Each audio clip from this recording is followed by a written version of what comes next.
à comprendre pourquoi avons-nous besoin d'un rédempteur. Et la fois dernière, le sous-thème était comment notre rédemption a été opérée. Ce qui nous a permis de décortiquer et ce que c'est que le prix de la libération ou la rançon.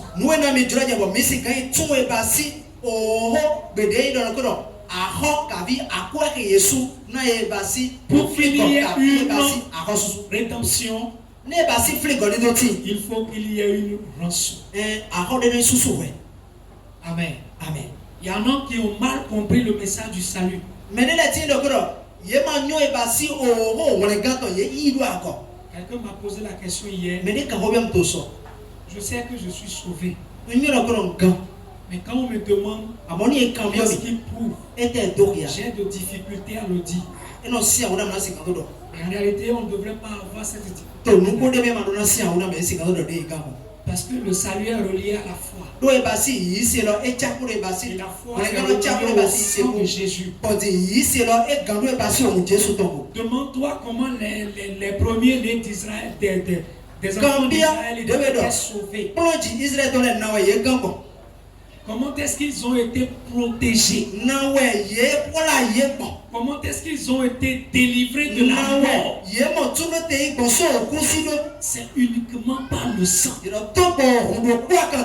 n'est pas par la croyance dans un supposé baptême de Jésus. C'est un faux problème. Mais ce qui a sauvé les enfants, c'est le sang qui a été mis comme couverture pour eux devant Dieu. Donc ce qui sauve le pécheur, c'est le sang. Ce qui me garantit mon salut, c'est le sang de Jésus. Et j'ai mis ma confiance parce que j'ai cru ce que tu as dit. Tu dis que la rémission de mes péchés est possible par le sang. Il dit que c'est pas le sang que la propitiation est faite pour l'âme. Donc ce qui veut dire que par le sang que Jésus a versé, non seulement mon état a été jugé devant Dieu, mais aussi tous mes péchés de façon judiciaire ont été légalement effacés devant Dieu. Voilà la preuve que je suis sauvé. Sauvé sauvé de la mort éternelle, parce que plus rien de ce qui peut me condamner ne se trouve devant Dieu.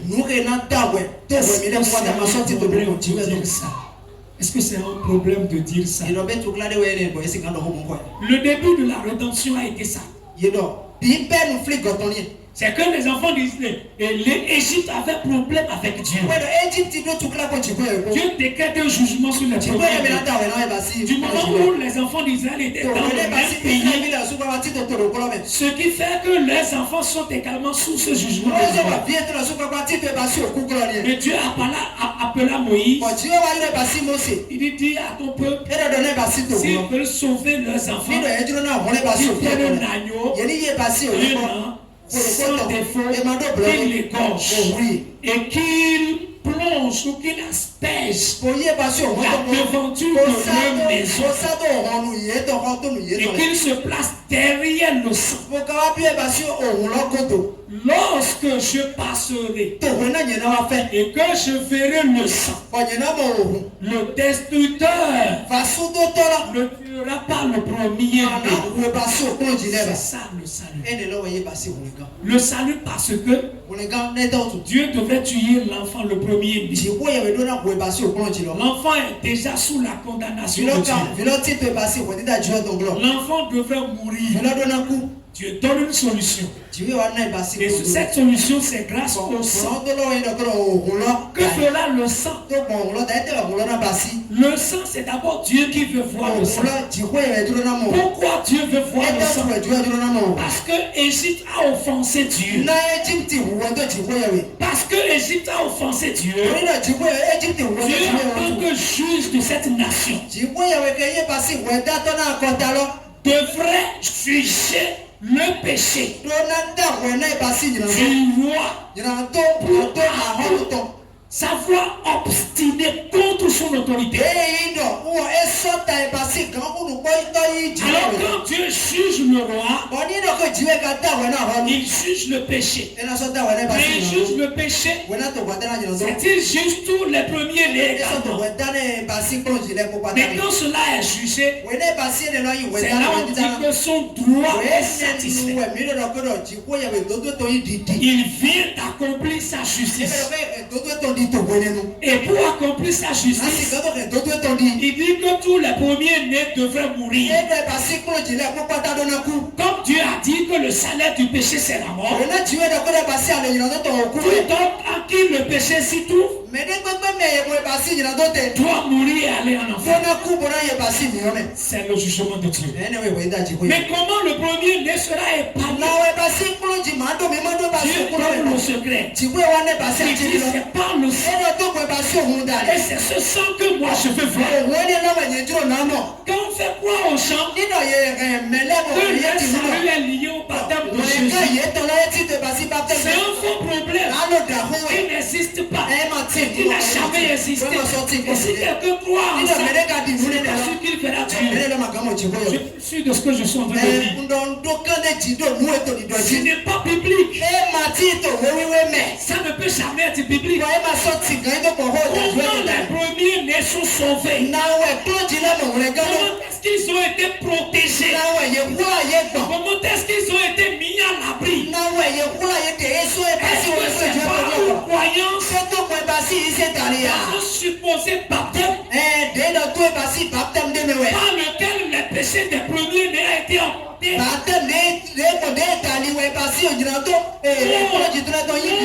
Il n'y a même pas une seule grâce. À moins qu'on ne fasse dire à la Bible ce qu'elle n'a jamais l'intention de dire. Dieu a dit, mettez-moi le sang. Lorsque je verrai le sang, je vais épargner le premier-né de la maison. Alors qu'est-ce qui a sauvé le premier-né? C'est le sang. Pourquoi le parent amène le sang? C'est pas la foi. C'est parce qu'elle croit que c'est par ce moyen que les lois de Dieu sont satisfaites. C'est parce qu'elle croit que c'est par le sang que son enfant, que sa maison peut être mise à l'abri du jugement de Dieu. Alors si un pécheur sera mis à l'abri du jugement de Dieu, si un pécheur sera sauvé de la mort éternelle, c'est uniquement par sa foi dans le sang, parce que c'est le sang qui fait propitiation. C'est par le sang que le pardon des péchés est rendu possible. Ce n'est pas par le baptême, ce n'est pas par une croyance vulgaire. Non, mais c'est pas la foi dans le sang, parce que c'est le sang qui fait propitiation. Et sans effusion du sang, il n'y a pas de rémission. Cher ami citoyen céleste, alors je reviens sur ce qui avait été dit la fois dernière. C'est-à-dire, il y a un commandement qui est donné. Et il y a une application qui sera faite de ce commandement. Dieu a parlé. Et comme exemple, moi en tant que père de ma famille, je rejette la solution de Dieu. Comment mon enfant sera sauvé? Moi, en tant que père de la famille, j'accepte la solution de Dieu. Pourquoi est-ce que je l'ai accepté? C'est pour 2 raisons. Primo, c'est parce que j'estime qu'il n'y a plus aucun moyen pour sauver mon enfant. Secondo, c'est parce que j'estime que c'est le seul et unique moyen pour protéger mon enfant de la mort. Les 2 choses qui amènent au salut, qui sauvent du jugement éternel. Alors le sang en ce temps-là a servi de rançon. Pourquoi? Parce que le peuple était sous la condamnation. Le peuple était déjà sous le jugement de la mort. Comment ce peuple-là peut être racheté? Comment peut-il être délivré? Le texte nous le démontre que c'est uniquement par une rançon. Et cette rançon n'est rien d'autre que le sang de l'agneau qui était en illustration pour le sang du véritable agneau de Dieu.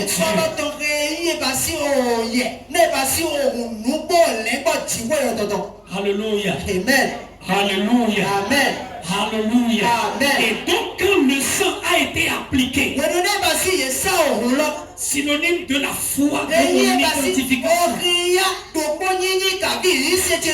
le sujet a été épargné. Donc ce qui veut dire que lorsque je m'identifie à la mort de Jésus, lorsque je fais de la mort de Jésus ma mort,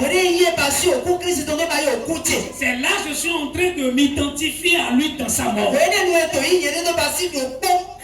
Et cela faisant, je trouve ma foi en son sang. Et le résultat, c'est que je suis délivré de la condamnation. Donc c'est là où nous abordons la notion de rédemption. Pour qu'il y ait rédemption, il faut un paiement. Il faut un prix. Et le prix, c'est la rançon. Et lorsqu'il y a rançon, la conséquence de la rançon, c'est la délivrance. Lorsque le sang a été appliqué, quelle a été la conséquence pour l'enfant? L'enfant a été délivré de la mort. Si le sang n'avait pas été appliqué, est-ce que l'enfant sera délivré? Si la famille ne s'identifiait pas à la mort de l'agneau,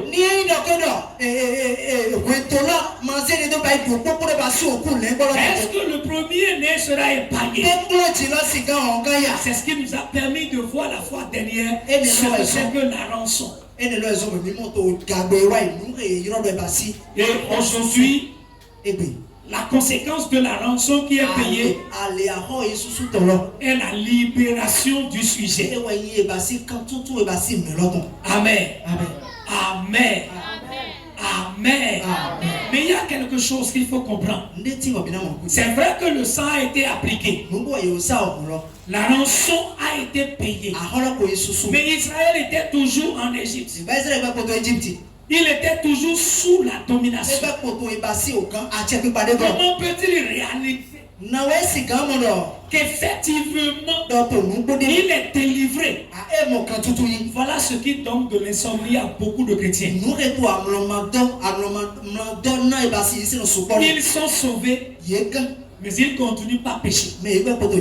Et en péchant, ils commencent par douter de leur salut. Parce qu'il y a quelque chose, il y a une expérience qu'ils doivent réaliser. C'est ce qui les délivre effectivement. Regardez bien ma logique. C'est là où je voudrais finir. Israël a été racheté, mais elle est toujours dans ce pays-là. Comment est-ce qu'il peut expérimenter la rédemption? Est-ce qu'en réalité ce peuple est libre? Est-ce qu'en réalité il est libéré? Non seulement Il y a eu le sang qui a été appliqué. Je m'apprête à dire un mystère. Je veux que tu me suives. Non seulement le sang a été appliqué. Non seulement le sang a été appliqué. Ce n'est pas parce que tu as cru au sang de Jésus que tu vas réaliser le miracle de la libération. Tu dois être sauvé par le sang et ne jamais délivrer du péché. Si tu n'es pas délivré du péché, c'est que tu n'as pas réalisé cette expérience que les enfants d'Israël ont réalisé. Ce qui a fait que depuis le jour où tu es sauvé, tu continues de vivre la même chose, de faire la même chose, d'avancer dans la même chose, parce que tu n'es pas délivré. Et quand je parle de délivrance, je ne veux pas dire X.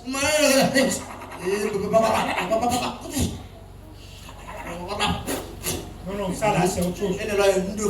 Ça c'est embêter les gens. Je ne parle pas de ça. Je parle de la délivrance d'un état. Je parle de la délivrance d'une puissance,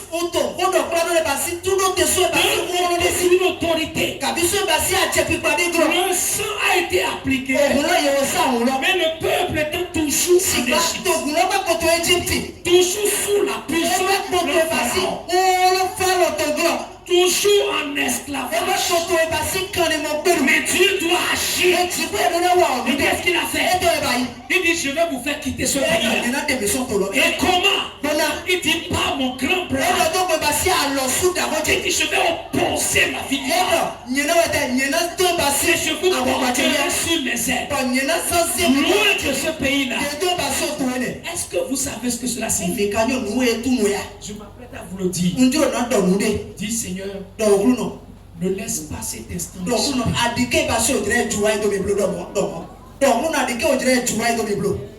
Alléluia. Amen.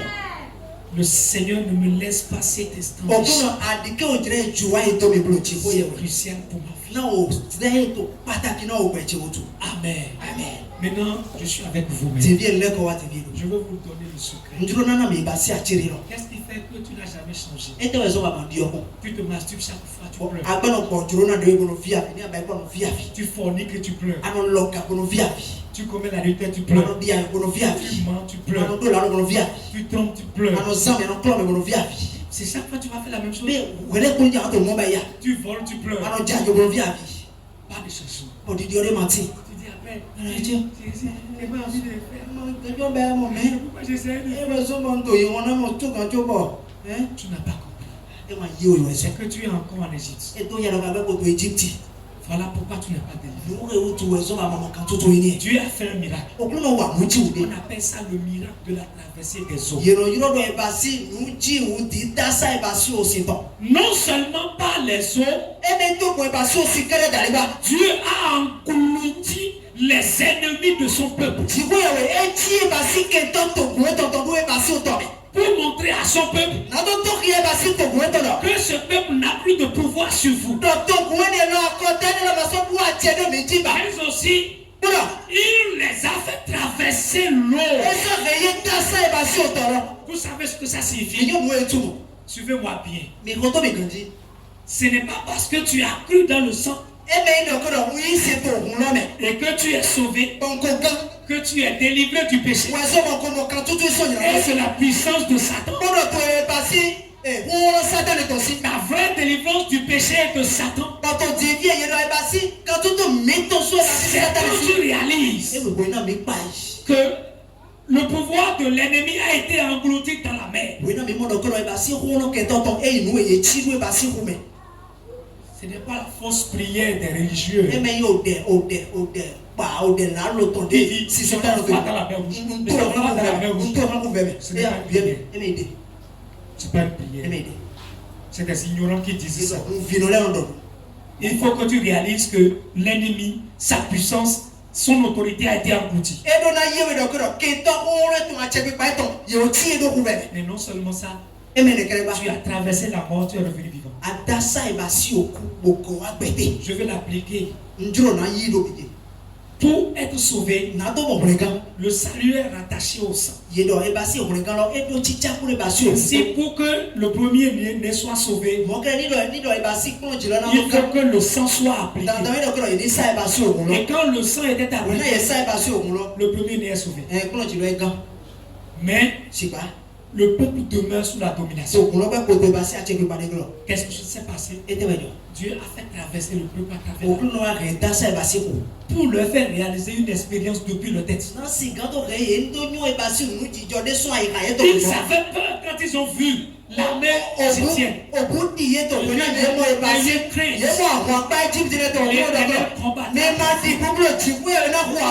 Et effectivement, il a combattu pour lui. Il a livré une bataille contre l'ennemi. Contre son armée. Il a atterri sous l'eau.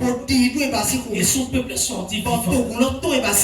C'est l'illustration flagrante de la mort et de la résurrection de Christ. Je vous l'explique. Si tu crois que Jésus a versé son sang et que son sang a servi de propitiation pour toi, et que c'est par le sang que tes péchés de façon judiciaire ont été effacés du devant de Dieu. À moins que tu ne crois autre chose. Maintenant, tu n'es pas délivré. Pour être délivré, il faut que tu réalises ta mort et ta résurrection. C'est ce que Dieu a simulé dans l'entrée dans la mer des enfants d'Israël. Et il est sorti vivant. C'est-à-dire l'entrée dans la mer entrevoit la mort de Jésus.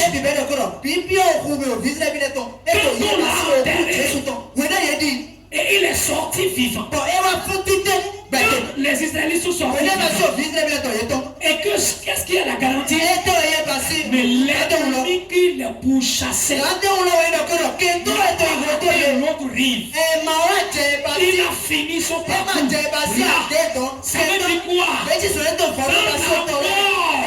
Et dans la résurrection de Jésus, il a englouti celui qui a le pouvoir de la mort et du péché, celui qui pouvait m'obliger, celui qui pouvait t'obliger à te masturber, à forniquer, à mentir, à tromper. Il a englouti dans sa mort. Et par sa résurrection, il a prouvé que tu vois Satan, tu vois le péché, je t'ai délivré d'eux. Il ne peut plus te retenir. Parce que Dieu disait à Israël, il dit regardez, vous ne lèverez plus. Alléluia. Alléluia. C'est la délivrance. C'est qu'il faut réaliser ça.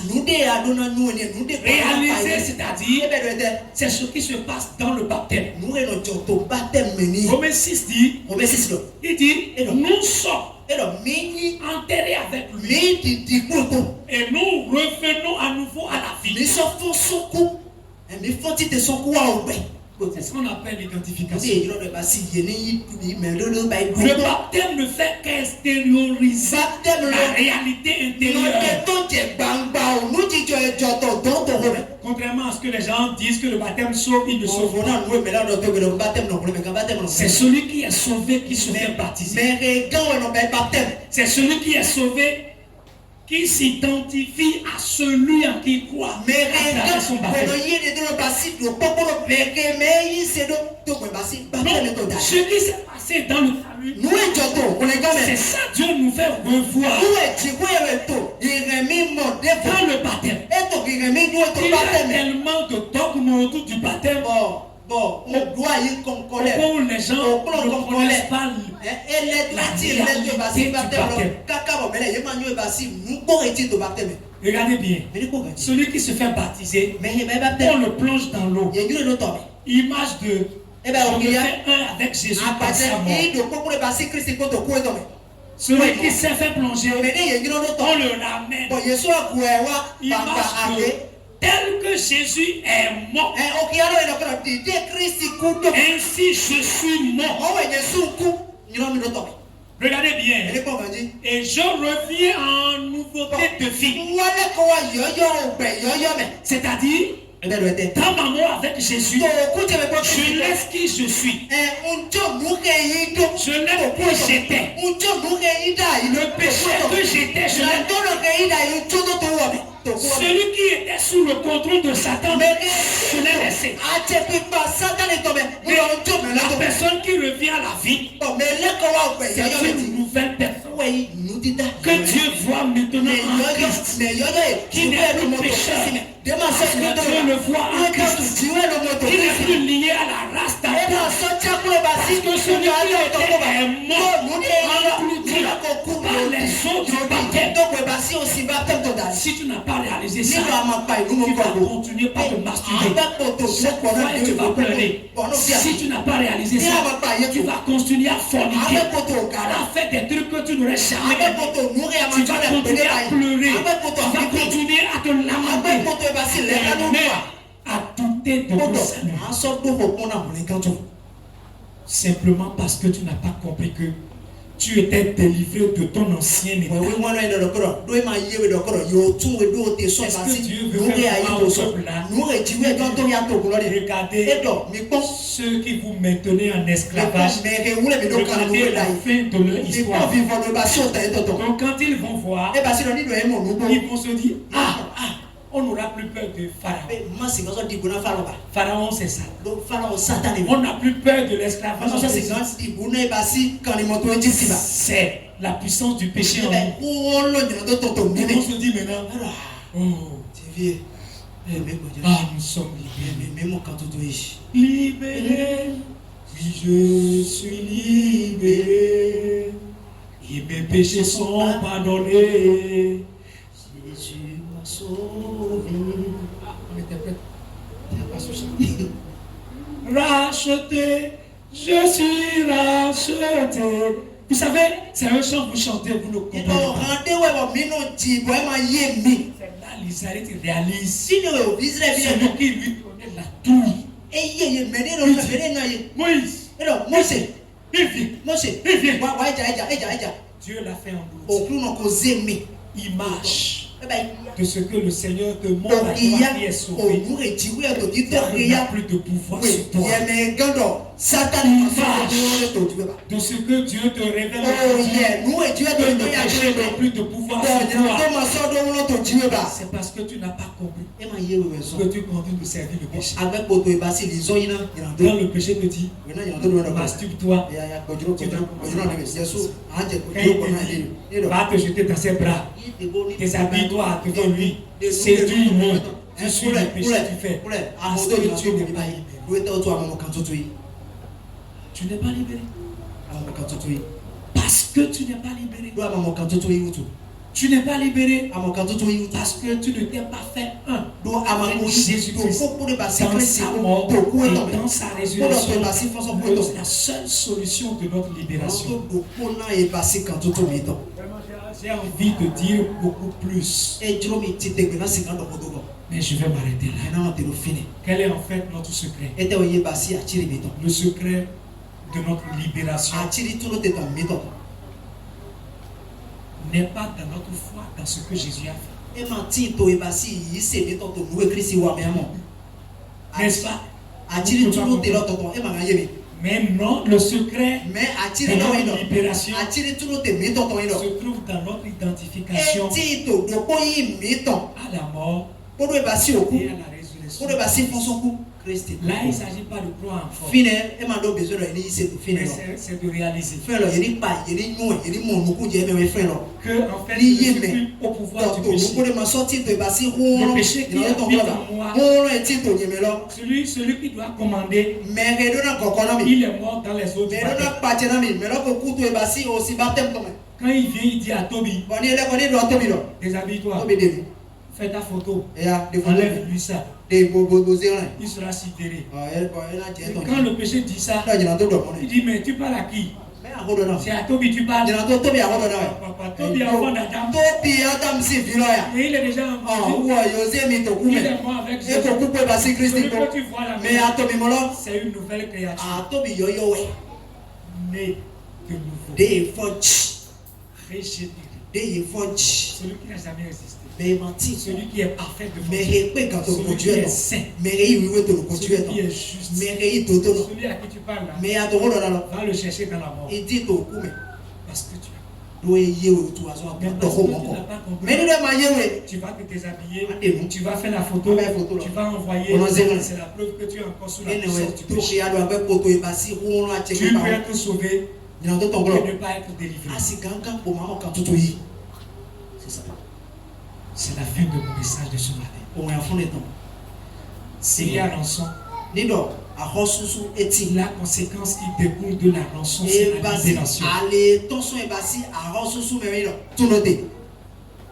Voyez, une rançon est payée. La conséquence, c'est la libération. Il n'y a plus question de foi là. Mais c'est une question de réalisation. Je réalise que celui qui faisait ce péché-là est mort déjà. Celui qui est ressuscité, qui est là, c'est une nouvelle personne. Paul pouvait dire, ce n'est plus moi qui vis, alléluia, c'est Jésus qui vit en moi. Ce n'est plus moi qui vis, alléluia. C'est Jésus qui vit en moi, en moi, en moi. C'est Jésus qui vit en moi. Ce n'est plus moi qui vis, alléluia. C'est Jésus qui vit en moi. Si toi tu as compris ça, pourtant tu continues de forniquer. C'est que tu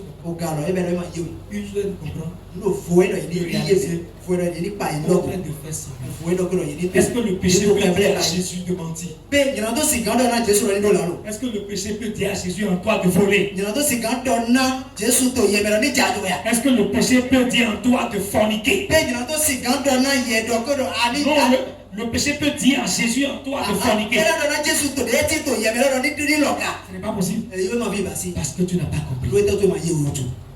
Paul dit, ce n'est plus moi qui vis, mais celui qui vit en moi, c'est Jésus. Il dit, celui que j'étais, mon vieillot, ma volonté, ce que je veux. Il dit, il a été crucifié. Et celui que vous voyez, c'est le nouvel homme que je suis. Et ce nouvel homme ne masturbe pas. Il ne fornique pas. 1 Jean 3,9 dit, il dit celui qui est né de Dieu ne pratique pas le péché parce qu'il a la semence de Dieu en lui. Les gens ont mal interprété ça. Ils font des péchés, du péché. Ils disent encore, parce que je suis né, mon esprit est né. Je ne pêche pas. Jean a dit, celui qui est né de Dieu, celui qui a la semence de Dieu, il ne peut pas pécher. Parce qu'il a la nature de Dieu. La nature de Dieu ne peut jamais lui dire de commettre du péché. La nature de Dieu ne peut jamais lui dire de se masturber. Ne peut jamais lui dire de coucher avec un homme de façon illicite. Jamais. La nature de Dieu ne peut jamais lui dire de dire à la place du fond. Il dit, il ne pêche pas parce qu'il a la semence de Dieu. Mais s'il pêche, c'est parce qu'il détient toujours en lui le péché. Et c'est le péché qui fait son œuvre.